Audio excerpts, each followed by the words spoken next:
সারাদিন এত ব্যস্ত ছিলাম, পৌষ সংক্রান্তির কথা ভুলেই গেছিলাম। পিঠা বানানো দরকার ছিল, কিন্তু আসলে পিঠা বানাতে পারিনি, সময় পাইনি।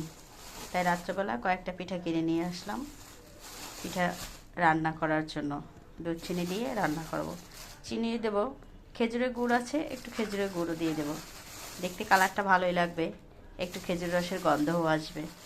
তো যাই হোক, দেখতে থাকো আমার পুরো ভিডিওটা। ভালো লাগলে লাইক কমেন্ট করে দিও, পারলে শেয়ারও করে দিও। এখানে 10টা পিঠা। আর পিঠাগুলো ভেঙে অর্ধেক করে নিয়েছি, এটা অবশ্য ভালো হয় আস্তা দেওয়ার থেকে।